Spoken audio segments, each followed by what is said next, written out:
দুর্গাপুজো। দুর্গাপুজো বর্তমানে শুধু বাঙালি নয়, বাংলা তথা ভারতবর্ষের গণ্ডি পেরিয়েও দুর্গাপুজো এখন গোটা বিশ্বের কাছে একটি আবেগ।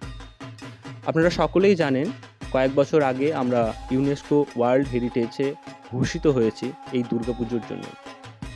সত্যি এই দুর্গাপুজো আমাদের কাছে এক বিশেষ আবেগ শুধু নয়, এই দুর্গাপুজোর আগে বলতে গেলে প্রায় ৭০ দিন আগে যে মাটির গন্ধ আমরা পেলাম, সেই স্বাদ আপনাদের সকলের সঙ্গে ভাগ করে নেওয়ার জন্যই আজকের এই ব্লগটি। নমস্কার, লস্ট উইথ পীযূষের পক্ষ থেকে এই সিনেম্যাটিক ব্লগটিতে আপনাদের সকলকে স্বাগত জানাই। মৃদুমন্দ বর্ষা আর ভেজা মাটির গন্ধ যখন প্রকৃতিতে ছড়িয়ে পড়ল, ঠিক সেই সময়ই পুজোর বাদ্যিটাও মনের মধ্যে বেজে উঠল একটু একটু করে।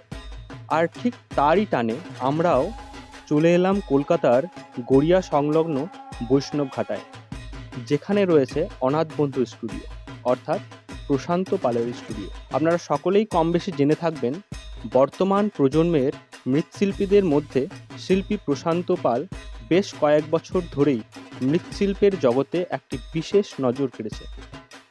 যাই হোক, যখন গেলাম দেখলাম শিল্পী তার শিল্প চিন্তায় নিমগ্ন, বলতে পারেন মায়ের রূপদানে ব্যস্ত, সঙ্গে তার সহশিল্পীরাও। নাওয়া খাওয়া ছেড়ে তখন কাজ চলেছে জোর কদমে।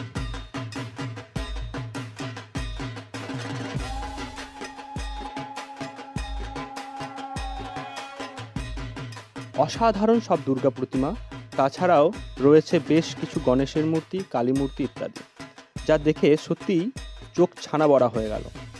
আর সেই সকল সুন্দর সুন্দর কিছু প্রতিমা এই ভিডিওর মাধ্যমে আপনারা দেখতে পাচ্ছেন।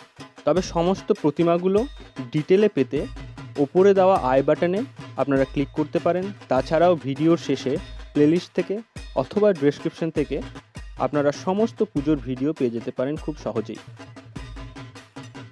যাই হোক, আজকের ডকুমেন্টারিটা আপনাদের কেমন লাগছে অতি অবশ্যই লিখে জানাতে ভুলবেন না।